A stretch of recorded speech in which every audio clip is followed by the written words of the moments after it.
Hello friends, Jailer 2 అస్సలు expect చేయలేదు. నిజం చెప్తున్నా, వామ్మో మామూలు రిస్క్ కాదు ఇది, చాలా చాలా రిస్క్.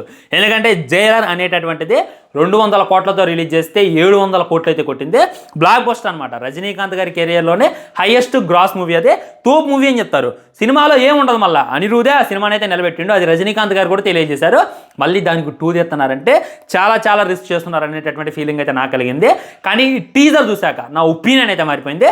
మనం చూద్దాం కలిసి టీజర్. అసలు 2 తీసేంత వీళ్ళు ఏం చెప్పదలుచుకున్నారు అనేటటువంటిది మ్యాక్సిమం వీడియో మొత్తం చూడండి, మీకైతే ఒక క్లారిటీ వస్తుంది. Let's dive into our video.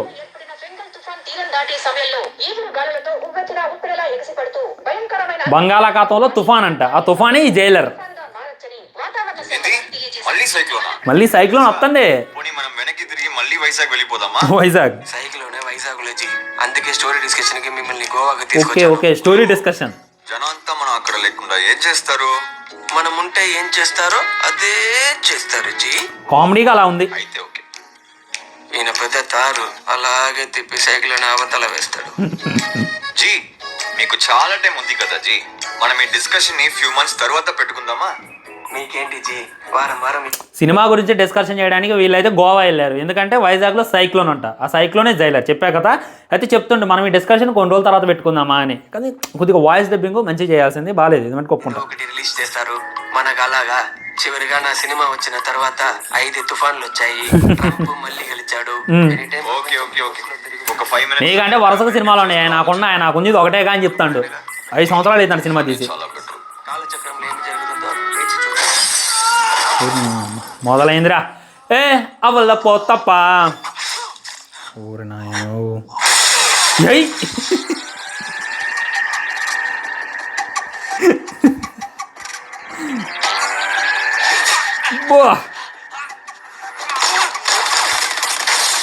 ఇది అనౌన్స్మెంట్ భయ్య, టీజర్ కాదు. ఎట్టుంది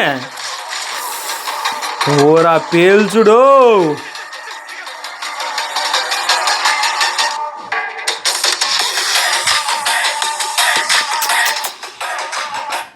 ఎట్టా కొట్టిండి బీజిఎం. మీకు ఎట్ట అర్థం కాకపోవచ్చు. ఒక హోమ్ థియేటర్ ఇంట్లో ఉంటుంది, అది పెట్టుకోండి, లేదా హెడ్ ఫోన్స్ పెట్టుకొని వినండి. అసలు పీక్స్ కొట్టిండి బీజిఎం. నిజం చెప్తున్నా, అబ్బా నిజంగా బాలయ్యకే బండోడు ఉంటే రజనీకి బక్కోడు ఉన్నారా అంటే నాకు నవ్వు వచ్చింది. కానీ అది నిజమే. ఇదేం కొట్టుడు. సన్ పిక్చర్స్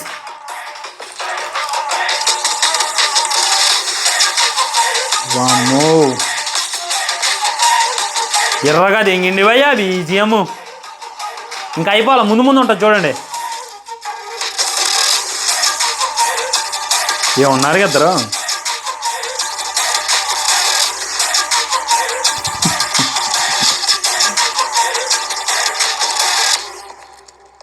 అమ్మా తుఫాన్ పోయిందిరా అమ్మయ్య అనుకుంటున్నారు. తుఫాన్ పోయిందిరా అని అమ్మయ్య అనుకుంటున్నారు. షిట్ అయ్యా, ఒక గ్రానైట్ అది. చూసారా, ఇది పాకెట్లో నుంచి పడిపోయింది.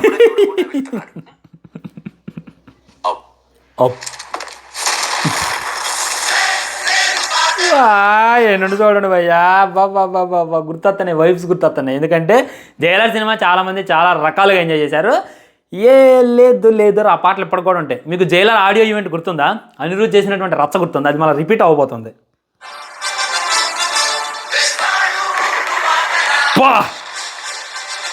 గోడ బద్దలు కొట్టుకొని వస్తున్నారుగా.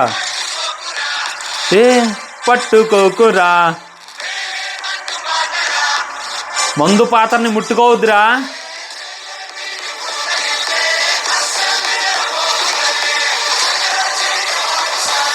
కొలతలు పచ్చి గంచి డోలే మాడిఫై చేసిండు దాన్ని. టో అని కోడి మ్యూజికే కదా.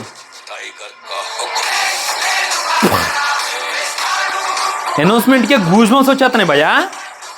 ఒక టీజర్ కాదు, ట్రైలర్ కాదు, గ్లిమ్స్ కాదు, అనౌన్స్మెంట్ ఇది. నిలబడదన్న ఎంటికలో సూపర్ స్టార్ రజనీ. కలతలు కొంచెం కంచుకోలే,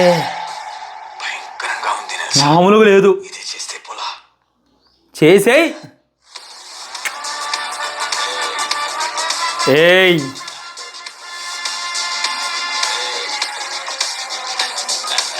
ఏ ముట్టుకోకురా. జైలర్ 2 ముందు ట్రైలర్లో ఎవరిదైనా సరే డైరెక్టర్ది పడింది. ఎక్కడ చూడండి మ్యూజిక్ డైరెక్టర్ ఉంటుంది, అనిరుద్ధుది పడుతుంది.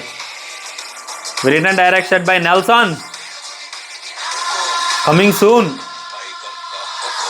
జైలర్ 2 ఓరి నాయనో ఏం ప్లాన్ చేసినావు బక్కోవడం వల్ల.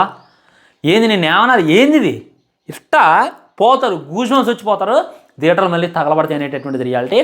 జైలర్ అనేటటువంటి సినిమా అసలు ఎవడికి తెలియకుండా రిలీజ్ అయింది, 0 ఎక్స్పెక్టేషన్స్తో రిలీజ్ అయింది. బ్లాక్ బస్టర్ హిట్ కొట్టింది, 700 కోట్లు కొట్టింది. కానీ జైలర్ 2 నాకే భయంకరమైనటువంటి ఎక్స్పెక్టేషన్స్ ఉన్నాయి. మరి జైలర్ 1లో ఏమైనా ఉంటుందా, 2 కోసం ఏమైనా హింట్ ఇచ్చారంటే అది కూడా ఏం లేదు, జస్ట్ అలా ముగించేశారనమాట. 1 అంతా కూడా కొడుకు స్టోరీ, మరి 2 ఎవరి స్టోరీ ఎలా ప్లాన్ చేస్తాను అనేటటువంటిది అర్థం కావట్లా.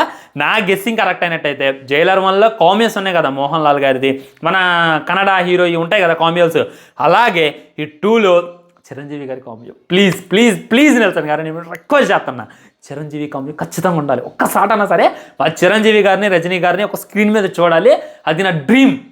చిరంజీవి గారిని ఒకసాట, ఇంకోసారి ఎవరిని, బాలయ్య బాబుని. అబ్బా నీ తల్లి. జైలర్ 1 చూసినప్పుడు ఇదే ఏదైనా అసంతృప్తి ఉందంటే అది ఇదే. అరే మొత్తం వేరే వేరే యాక్టర్ అని మలయాళంలో పెట్టిండు, కన్నడంలో మా తెలుగులో ఎందుకు పెట్టలా, అదే మా బాలయ్య కూడా వచ్చి 2 తలకాయలు లేపితే మేము అసలు ఇదే అవుతుంగా అని చెప్పి అనుకున్నాం. నేనైతే చాలాసార్లు అనుకున్నా, చాలాసార్లు అలా ఊహించుకొని కూడా చాలాసార్లు బాధపడ్డా కూడా. కానీ ఇందులో అలాంటి మిస్టేక్ చేయకుండా చిరంజీవి గారు వచ్చి ఎలా వెళ్ళిపోవాలి, ఆ తర్వాత బాలయ్య బాబు గారు రావాలి. ఉంచుతారా థియేటర్లో, ఉంచుతారా మనోళ్ళు, తగ్గల్లో పెడతారు భయ్య, దాంట్లో అయితే డౌటే లేదు. తెలుగు స్టేట్లో అయినా మన ఏ స్టేట్లో అయినా సరే ఊచకోత ఉంటుంది. చిరంజీవి గారికి కూడా భయంకరమైనటువంటి పేరు ఉంది, మన బాలయ్య బాబు గారు అదే రకమైనటువంటి పేరు ఉంది. వీళ్ళతో పాటు ఏమన్నా ఛాన్స్ ఉంటే మా వెంకీ సార్ని కూడా ఇరికియండి. మ్యాక్సిమం మొత్తం వీళ్ళంతా కూడా ఒక స్క్రీన్ మీద కనబడితే ఇంకో లెవెల్ ఉంటుంది. నెల్సన్ ఆ విధంగా ప్లాన్ చేస్తారని చెప్పి నేనైతే అనుకుంటున్నా. షూటింగ్ అయితే స్టార్ట్ చేశారంట. మేబీ నెల్సన్ గారి మైండ్లో కానీ ఇది పుట్టి, బాలయ్య బాబు అంటే తెలుగులో మంచి క్రేజ్ ఉంది, చిరంజీవి గారన్నా మంచి క్రేజ్ ఉంది, తమిళ్లో కూడా ఎవరో ఒక యాక్టర్ని ఇరికించి ఆ విధంగా ముందుకు తీసుకెళ్తాం. మట్టికి నిజంగా సినిమా అయితే ఈజీగా 1000 కోట్లు కొట్టిద్ది. ఒక్కటే అనిరుద్ధ్కి నెల్సన్ స్టోరీ చెప్పడానికి వెళ్ళిండు, చెప్పినప్పుడు ఒకటే అన్నాడు అనిరుద్ధ్, స్టోరీ వద్దు బొక్కొద్దు, నడిచి రావను రజనీ సార్ని నేను చూసుకుంటా అన్నట్టుంది భయ్య. నిజంగా నువ్వు నడిచి రప్పి మన రజనీకాంత్ గారు నడిచి వస్తున్నారు అనేటటువంటి స్క్రిప్ట్ నువ్వు రాయి, మిగిలిందంతా నేను చూసుకుంటా అనేలాగుంది. బక్కోడు అలా ఎలివేషన్తో బీజిఎంని అలా లేపేటట్టుండు. దానికి తగ్గట్టు మన బాలయ్య బాబు గారికి అనిరుద్ధ్కి ఒకసారి పడాలి అని చెప్పి నా కోరిక, అది కూడా తెరబోతుందని చెప్పి క్లారిటీగా అర్థం అవ్వచ్చు. ప్లీజ్ నెల్సన్ గారు ఈ వీడియో దయచేసి షేర్ చేయండి. ఎలా ఆడదాకా ఒక్క కాంబియో బాలయ్య బాబు గారిది, ఒక్క కాంబియో చిరంజీవి గారిది ఉంటే మట్టికి మాది బాధ్యత, 1000 కోట్లు ఇచ్చే బాధ్యత నాదే, మాదంతే. నేను రాసిస్తే మీకు బాండు వాళ్ళని పెట్టండి అంతే, జైలర్ కన్నా కొద్దిగా బెటర్గా తీయండి, వీళ్ళని పెట్టండి. 1000 కోట్లు ఇప్పించేటటువంటి బాధ్యత అయితే మా తెలుగు యోధే. మన కోలీవుడ్ అంటే తమిళ్లో ఇంత మటుకి 1000 కోట్ల సినిమా ఒక్కటికో లేదు, ఫస్ట్ 1000 కోట్ల సినిమా అయిపోతుందని చెప్పి ఇంకా క్లారిటీగా అర్థమైపోతుంది. హిందీలో కూడా రాణించవచ్చు అనమాట. బాలయ్య బాబు గారికి హిందీలో కూడా అఖండతో మంచి పేరు వచ్చింది, రాణిస్తే బాగుంటుందని చెప్పి నా ఫీలింగ్. అనౌన్స్మెంట్కి గూజ్బంప్స్ తెప్పిడమేంద్ర బక్కోడా నెల్సన్ గారు, నాకైతే అర్థం కావట్లా. ఉంటా మరి, బాయ్. ఛానల్ని సబ్స్క్రైబ్ చేయండి. మీకు ఏ విధంగా అనిపిస్తుంది టీజర్ అనేటటువంటిది డెఫినెట్లీ కింద కామెంట్ చేయండి. వీడియో లైక్ చేయండి, షేర్ చేయండి, ఛానల్ని సబ్స్క్రైబ్ చేయండి. వందే మాత్రం, జై హింద్, నమస్కారం.